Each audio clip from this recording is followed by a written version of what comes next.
नमस्कार, बहुत स्वागत है आपका। आप देख रहे हैं ग्रैंड धर्मार्थ सन्मार्ग।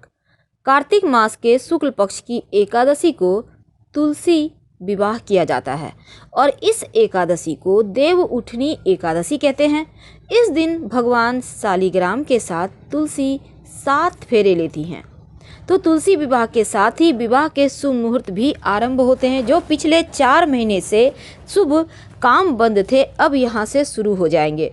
तो देव उठनी एकादशी इस बार 25 नवंबर बुधवार को शुरू होकर 26 नवंबर को समाप्त होगी, यानी दोनों ही दिन एकादशी है। लेकिन अगर हम व्रत की बात करें तो 26 नवंबर को मनाई जाएगी और 26 नवंबर को ही तुलसी विवाह भी होगा। क्योंकि इस बार 2 तिथि है, लेकिन उदया तिथि 26 नवंबर को है, इसलिए एकादशी और द्वादशी तिथि में ही व्रत करना सर्वश्रेष्ठ होता है। दशमी और एकादशी जिस तिथि को हो उस दिन व्रत नहीं करना चाहिए। तो इस दिन विवाह तो होगा, लेकिन कुछ खास प्रयोग भी किए जाएंगे। आज हम इस देवोत्थान एकादशी के दिन आप स्वस्तिक का एक टोटका कीजिएगा। याद रखिए, हमने कहा स्वस्तिक का टोटका, जो आपके समस्त मनोकामनाओं को पूर्ण करेगा। वो टोटका कैसे करेंगे ये हम आपको आगे जानकारी देंगे। लेकिन इस बार जो तुलसी का विवाह होगा, देखिए एकादशी तिथि 25 नवंबर बुधवार की सुबह 2:42 पर शुरू होगा और समाप्त होगा 26 नवंबर गुरुवार की सुबह 5:10 पर। और द्वादशी तिथि चूंकि प्रारंभ हो रहा है 26 नवंबर गुरुवार की सुबह 5:10 पर और समाप्त होगा 27 नवंबर को। तो देखिए तुलसी विवाह की पूजा कैसा करेंगे। सबसे पहले तो तुलसी के पौधे के चारों ओर मंडप बनाइए। तुलसी के पौधे के ऊपर लाल चुनरी चढ़ाएं। विशेष मनोकामना के लिए हरी चुनरी भी अर्पित किए जाते हैं। फिर श्रृंगार की वस्तु अर्पित करें, गणेश जी की पूजा करें और फिर शालिग्राम भगवान की विधिवत आराधना करें। शालिग्राम की जो एक शिला होती है, इसको आप सिंहासन पर भी रख सकते हैं और फिर 7 परिक्रमा कीजिए तुलसी का। और इसके बाद आप कथा सुनिए, प्रसाद का विशेष वितरण कीजिए। लेकिन आज चूंकि हमारा टॉपिक है स्वस्तिक का, तो इस देवोत्थान एकादशी के दिन सुबह सुबह अर्ली मॉर्निंग सोकर उठें। उसके बाद आप अपने घर की पूरे घर की सफाई करें। सबसे पहले तो एक बात हमेशा ही याद रखें, पहले आप मुख्य दरवाजे पर 1 बाल्टी पानी डाल दें। उसके बाद झाड़ू वगैरह लगवाइए। घर में जब पोछा लगवाइएगा फिटकरी डाला हुआ पानी से। और इसके साथ ही आप इस दिन अपने घर के मुख्य द्वार पर आप घर के अंदर जहाँ से आप बाहर निकलते हैं, एक आप लोटा ले लें, पूजा का लोटा या पूजा का बर्तन, उसमें पानी भरें। अगर गुलाब का पुष्प है तो उसमें 2-4 पंखुड़ी डालकर घर के मुख्य दरवाजे के अंदर दाहिने साइड रख दें। अगर आपके पास गुलाब पुष्प नहीं है तो गेंदे की पुष्प की ही पंखुड़ी रख दीजिएगा। और इसके बाद अपने घर के मुख्य द्वार पर एक स्वस्तिक बनाइएगा। स्वस्तिक बिल्कुल सीधा होगा और 2 खड़ी रेखाएं दोनों साइड जरूर बनाइए। लेकिन विशेष टोटका कौन सा करेंगे स्वस्तिक का, सबसे पहले तो उसके बारे में भी बताएंगे। क्योंकि देखिए स्वस्तिक का टोटका आपके जीवन की समस्त परेशानियों को दूर करता है। ये स्वस्तिक का टोटका जीवन में जो आपके मार्ग में अवरोध हैं उसको समाप्त करता है। तो कैसे करेंगे ये भी हम जानते हैं। लेकिन एक बात हमेशा ही याद रखिएगा, जो भी व्यक्ति तुलसी का विवाह अनुष्ठान करता है उसको कन्यादान के इतना ही फल मिलता है। और पौराणिक कथा एक आती है। पौराणिक कथा के अनुसार तुलसी ने भगवान विष्णु को गुस्से में श्राप दे दिया था, जिसके कारण वो पत्थर बन गए।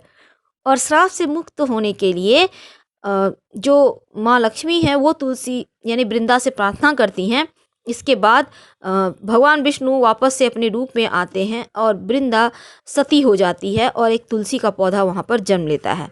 तो इसी के कारण चूंकि हर जगह कई जगह द्वादशी के दिन तुलसी विवाह कराया जाता है और बहुत जगह एकादशी की शाम में किया जाता है। तो आप इस दिन बेलपत्र माँ लक्ष्मी को जरूर अर्पित कीजिएगा। याद रखिए बेलपत्र, क्योंकि अगर आपने एक भी बेलपत्र अर्पित कर दिया इस दिन माँ लक्ष्मी को तो पूरे साल आपको धन की कमी नहीं होगी। और अगर संभव हो तो कमल पुष्प अभी ठंडे के मौसम में मिलता है बहुत जगह, अगर मिल जाए तो अर्पित करें श्रीहरि को, माँ लक्ष्मी को। ऐसा करने से जीवन की समस्त मनोकामनाएं पूर्ण हो जाएंगी। करके देखें। तुलसी विवाह के समय आपको मंडप बनाना होता है ईख से। इसके बाद उनकी पूजा करनी होती है, उनका विवाह कराना होता है। लेकिन स्वस्तिक का विशेष प्रयोग कैसे करेंगे, आइए जानते हैं। तो तुलसी के पौधे में आप तुलसी का जो पौधा होगा ना, उसका हर एक पत्ते में थोड़ा सा सिंदूर लगा दीजिएगा। आपको विवाह कराना है, थोड़ा थोड़ा, या आप चाहें तो पानी में सिंदूर को घोलकर भी छींटे डाल सकते हैं पूरे पौधे में। तुलसी का जो गमला है आपके घर में, या तुलसी का जो बहुत जगह चबूतरा बना दिया जाता है, तो वहाँ पर मंगल चिन्ह सजाइएगा। जैसे कि स्वस्तिक बनाइए सिंदूर घी मिक्स करके, या फिर आप ओम बनाइए, आप शंख वगैरह बना सकते हैं, कमल का पुष्प बना सकते हैं। और वहाँ पर बनाने के बाद आपको एक विशेष प्रयोग करना है। देखिए कई बार क्या होता है, बहुत सारे बच्चे हैं, विवाह नहीं हो पा रहा है। बहुत बार क्या होता है, आपका जॉब नहीं लग रहा है, अपना घर नहीं बन रहा है, तब एक आपको विशेष टोटका करना चाहिए। देखिए पुराणों में स्वस्तिक को लक्ष्मी और गणपति का प्रतीक माना गया है। स्वस्तिक यानी सु और अस्थि से मिलकर बना है, जिसका अर्थ होता है शुभ। स्वस्तिक से परिवार, धर्म, स्वास्थ्य संबंधी जितनी भी परेशानियां हैं ना, वो खत्म हो जाती है। तो स्वस्तिक से कैसे इन समस्याओं से छुटकारा पाया जाए? देखिए स्वस्तिक से हमेशा ही मनोकामना पूरी होती है। तो इसीलिए विशेष मनोकामनाओं की पूर्ति के लिए देवोत्थान एकादशी के दिन आप पास के किसी भी मंदिर में जाइए और मंदिर में उल्टा स्वस्तिक बना दें। याद रखिए, सीधा नहीं बनाना है, सीधा स्वस्तिक आपको पता है ना, वैसे नहीं बनाना है, उल्टा बना दें। अब आप मनोकामना बोलिए, और जैसे ही आपकी मनोकामना कुछ दिनों में पूरी हो जाए, वैसे माना जाता है 1.25 महीने में ही मनोकामना पूर्ण हो जाती है, तब आप मंदिर जाएं और सीधा स्वस्तिक बना दें। तो उस माना जाता है घर के मंदिर में या पास के मंदिर में जाकर अगर आप एक स्वस्तिक बनाते हैं भगवान के सामने, छोटा सा सिंदूर से उस पर अनाज रखकर अगर दिया जला दें घी का, तो आपकी मनोकामना शीघ्र पूरी होती है। आप ये वाला भी उपाय कर सकते हैं, ये खास उपाय है। तो इसको करने से क्या होता है, हमने जैसा कि आपसे वादा किया, धन की कमी नहीं होती, धन की जो परेशानी है वो दूर हो जाता है।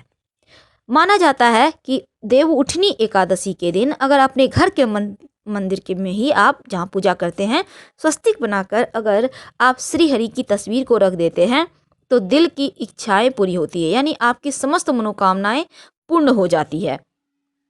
तो इस देवउठनी एकादशी के दिन ये छोटा सा प्रयोग जरूर करें, यही आपके जीवन में समस्त परेशानियों को दूर करेगा।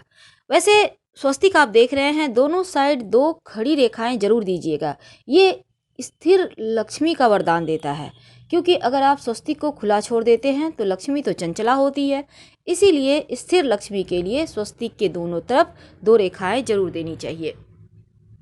और देखिए एक कथा आती है, हमेशा ही माँ लक्ष्मी कहती थी भगवान श्री हरि से, मैं संपूर्ण हूँ, मेरे से ही पूरा दुनिया ऐश करता है, मेरे ही कारण हर कोई सुखों को भोगता है। तब भगवान श्री हरि उनसे कहते हैं कि नहीं लक्ष्मी, तुम अपूर्ण हो। अब माँ लक्ष्मी रुष्ट हो जाती हैं, अपूर्ण मैं क्यों हूँ? बोला नहीं, तुम सच में अपूर्ण हो, तुम संपूर्ण नहीं हो, इसलिए घमंड ना करो। तब एक दिन माँ लक्ष्मी माँ पार्वती के पास जाती हैं और कहती हैं, देखिए ना, हमें ही देव कहते हैं कि तुम अपूर्ण हो। अब बताइए, मेरे से ही पूरा दुनिया सुखों को भोगता है, मेरे ही कारण हर किसी के जीवन में आनंद है, तो भला मैं अपूर्ण कैसे हूँ? अब माँ पार्वती समझ चुकी थी कि देव उनसे क्या कहना चाहते हैं। पास में गणेश जी खेल रहे थे। तब माँ पार्वती गणेश जी को प्यार से गोद में उठाती हैं और माँ लक्ष्मी के गोद में रख देती हैं और फिर कहती हैं, अब तुम संपूर्ण हो। और तभी से माँ लक्ष्मी की पूजा, पहले गणेश जी की पूजा होती है, फिर उनकी, क्योंकि वो दत्तक पुत्र है उनके। हर हर